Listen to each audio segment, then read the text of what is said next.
सात संगत जी प्यार से कहना जी, धन निरंकार जी। सात संगत जी गुरु हो तो ऐसा।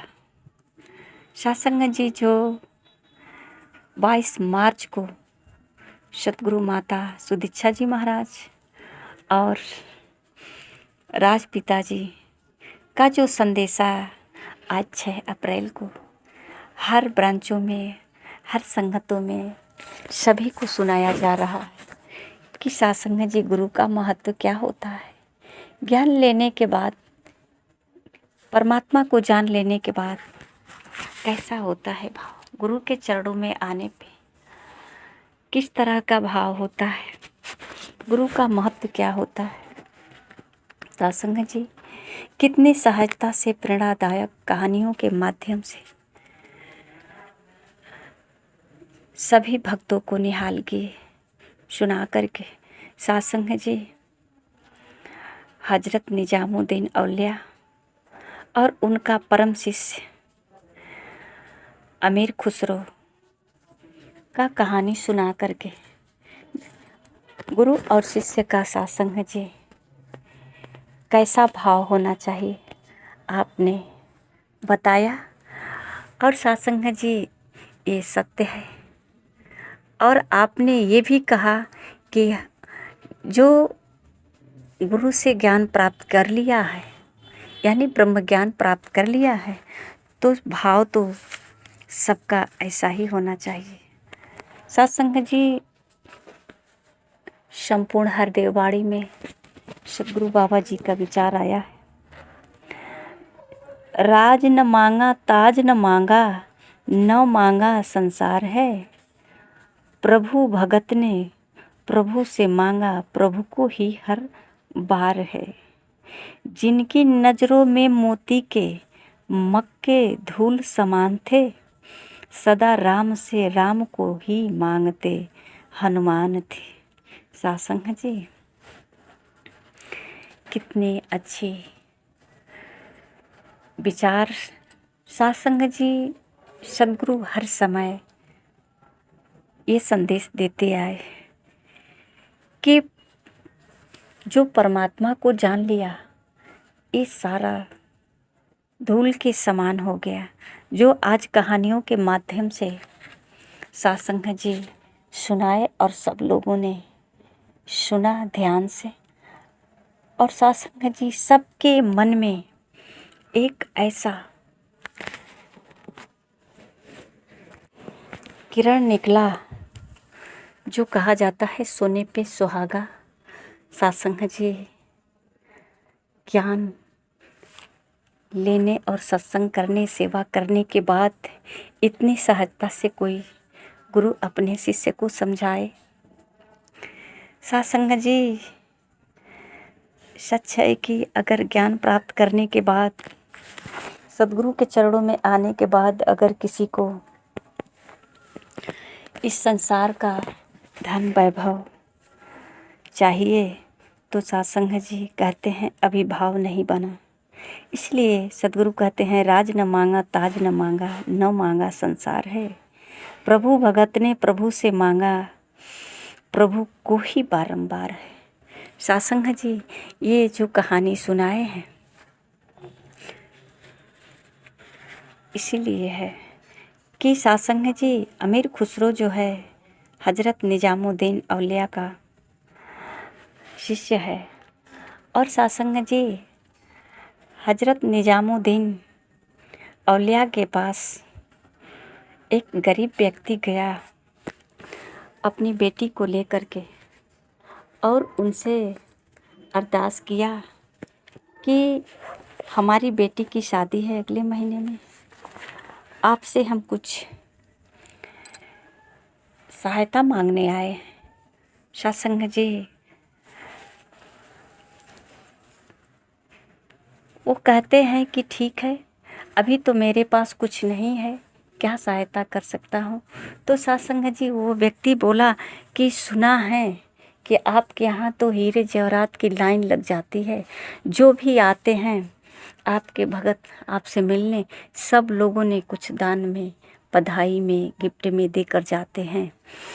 तो सत्संग जी आपके यहाँ आकर के कोई खाली नहीं जाता, ऐसा गरीब व्यक्ति ने बोला। तो औलिया साहब जी बोले कि ठीक है, अभी तो कुछ हमारे पास नहीं है, 2 दिन ठहरो, जो भी मिलेगा जो आएगा लेकर के वो सब ले लेना। खुश होकर वो व्यक्ति 2 दिन तो ठहर गया, पर 2 दिन में किसी ने आया ही नहीं कुछ लेकर के। 2 दिन में कुछ लेकर आया ही नहीं।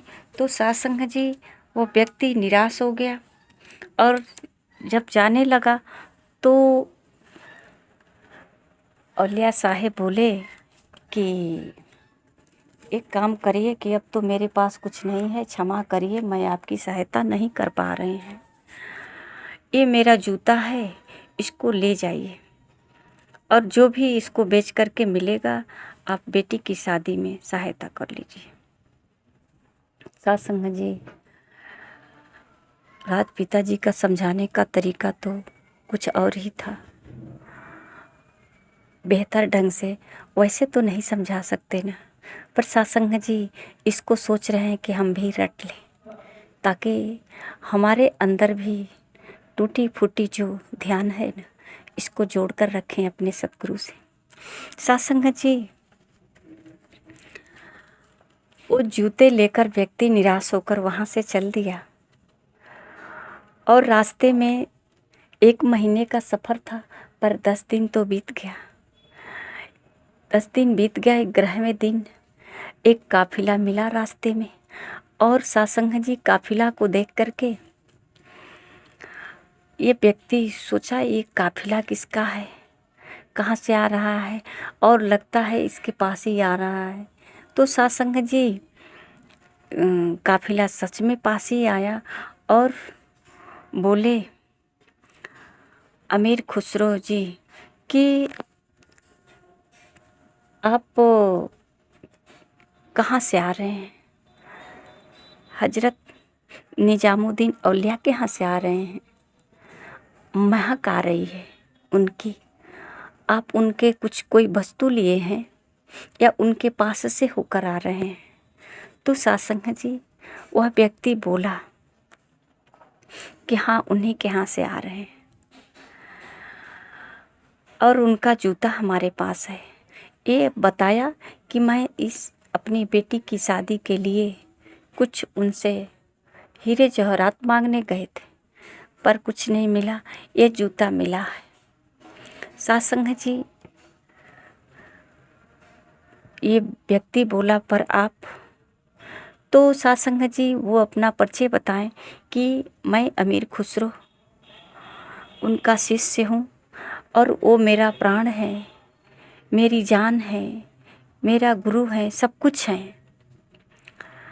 तो सत्संग जी उस व्यक्ति से बोले कि आप एक काम करेंगे, उनका जूता मुझे दे दीजिए और 2 साल से मैं सफ़र कर रहा हूँ, इस सफ़र में जितने राजा महाराजा मुझे हीरे जवाहरात दिए हैं ये सब आप ले लीजिए। सत्संग जी बताते हैं कि वो उनको खुसरो जो थे अमीर खुसरो, उनको सब लोग बुलाते थे, कव्वाली कविता कहते होंगे, वो बहुत प्रसिद्ध और माने जाने थे। तो सत्संग जी जहाँ भी जाते थे राजा महाराजा उनको गिफ्ट में बहुत सारे धन देते थे। वो सारे 2 साल का धन इकट्ठा किए थे और सब धन दे दिए उस व्यक्ति को। व्यक्ति बहुत खुश हुआ, व्यक्ति बहुत खुश हुआ कि चलो हम तो थोड़ी सी मदद मांगने गए थे और ये तो 2 साल का जितना दिया गया है सारे दे दिए। ये जूते दे दिया और जल्दी से जूता दे दिया कि कहीं इनका विचार न बदल जाए। शायद इनके मन में ऐसा भाव आया होगा कि ये व्यक्ति लगता है मूर्ख है जो जूते के लिए दीवाना हुआ है, पर सत्संग जी जो बताने का भाव था वो जूते के लिए दीवाना कि ये हमारे गुरु का है, हमारे परम मित्र का है, ये गुरु के चरणों में जो समर्पण है ना सत्संग जी, गुरु के चरणों का धूल से ही निहाल होता है। ये धन दौलत धूल के समान होता है। जो गुरु के चरणों में समर्पण हो गया सत्संग जी, एक आता है कि हनुमान जी भगवान राम को मोतियों के माला में ढूंढ रहे थे, जो मोती का माला माता सीता जी ने दी थी। आज सत्संग जी, अमीर खुसरो जी इस जूते में अपने गुरु के परम मित्र औलिया साहब का महक उनको मिला और इस जूते को पूरे धन दे करके ले ली। ये व्यक्ति खुश हुआ क्योंकि सत्संग जी, इनको गुरु से कोई ज्ञान नहीं प्राप्त हुआ था, गुरु का महत्व नहीं मालूम था। इनके लिए केवल धन ही काफ़ी था। इनको धन चाहिए, संसार की वस्तुएं चाहिए। इसलिए गुरु भी इनसे क्षमा मांग लिए। उनको पता है कि इसे ज्ञान नहीं है, इसे गुरु का मतलब नहीं समझ है, तो धन तो है नहीं, जूता दे करके भी क्षमा मांग लिए। और सत्संग जी, यहाँ अमीर खुसरो को तो ये जूते, ये तो भगवान राम का जिस तरह खराऊं लेकर के भरत जी अपने सिर पे अयोध्या चले गए। सत्संग जी, सच में जो प्रेम करेगा वही प्रेम का महत्व समझेगा। और प्रेम में सत्संग जी, धन नहीं, एक उसका चिन्ह ही इंसान को मालो माल कर देता है। आज सत्संग जी कहानी के माध्यम से बता रहे हैं कि वो व्यक्ति धन लेकर चला गया और अमीर खुसरो जब अपने गुरु के दरबार में आए तो पूछते हैं कि दे दिया सब धन, पा लिया जूता? तो बोला कि हाँ जी। तो सत्संग जी बोले कि कितना दिए हो? तो सत्संग जी, अमीर खुसरो जी ने बोले 2 साल का जो मिला था सफ़र में वो सब दे दिया। तो कहते हैं कि सस्ते में पा गए सत्संग जी, क्योंकि ये बात केवल अमीर खुसरो को पता है कि गुरु के खराओं में कितनी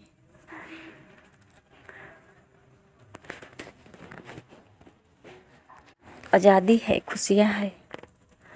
सत्संग जी, जिस तरह से भगवान राम का खराऊं लेकर भरत अपने सिर पे रख करके अयोध्या वापस गए, उनको खराऊं में ही आनंद मिला, खराऊं में ही भगवान राम को एहसास किए।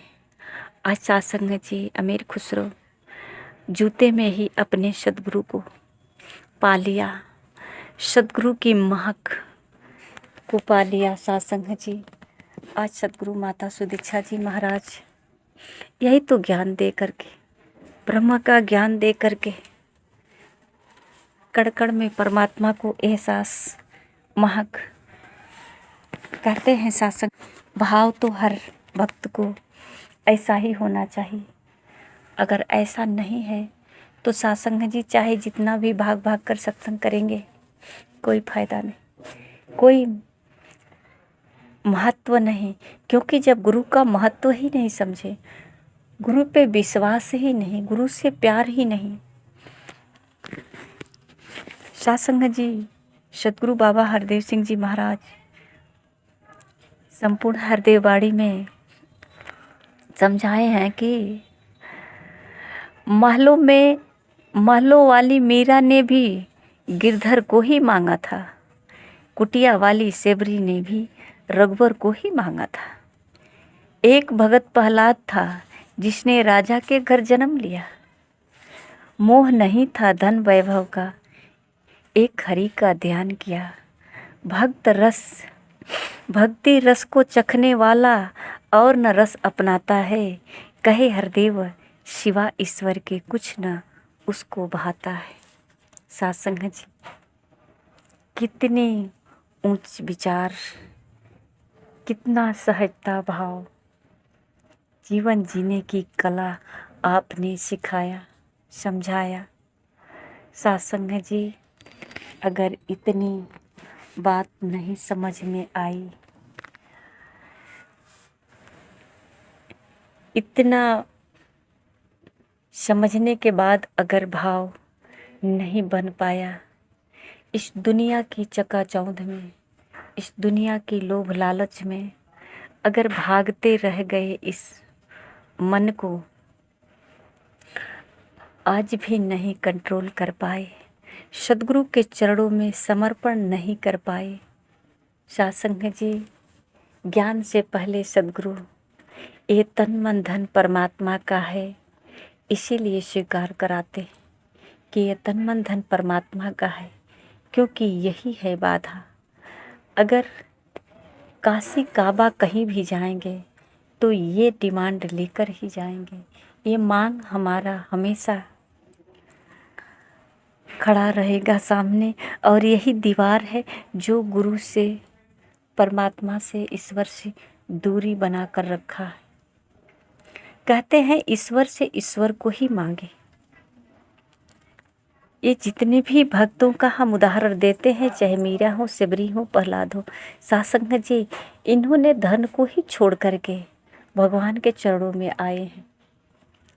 और आज हम भगवान के चरणों में आते हैं, धन के लिए ही आते हैं। साथ संगत जी, अगर ऐसा भटकाव है तो इसीलिए तो ये सद्गुरु संदेश दे रहे हैं कि ये भटकाव ना हो। अगर सच में ज्ञान पूर्ण रूप से नहीं हो पाया है तो फिर से ज्ञान ले सकते हैं। अगर ज्ञान आधा अधूरा हो और ये भाव हमेशा संसार की वस्तु प्राप्त करने की बनी हो तो साथ संगत जी, फिर ये प्रेम नहीं होगा, ये तो एक व्यापारी की तरह लेन देन का व्यापार होगा। जो हम प्रभु से उम्मीदें रखेंगे, हमको ये चाहिए, मैं आपका भजन कीर्तन करूँगा, मैं आपका पूजन पाठन पठन करूँगा, मुझे ये धन चाहिए। साथ संगत जी, सद्गुरु के एक एक वचन को श्रवण करें और अपने जीवन में उतारें कि जहाँ भी रहें हमारे सद्गुरु का महक हर समय एहसास बना रहे, ताकि साथ संगत जी ये मोह माया और धन से विमुख होकर अपने सद्गुरु के चरणों में समर्पण होकर अपनी खुशहाल जीवन व्यतीत करें। साथ संगत जी, प्यार से कहना जी, धन्य निरंकार जी।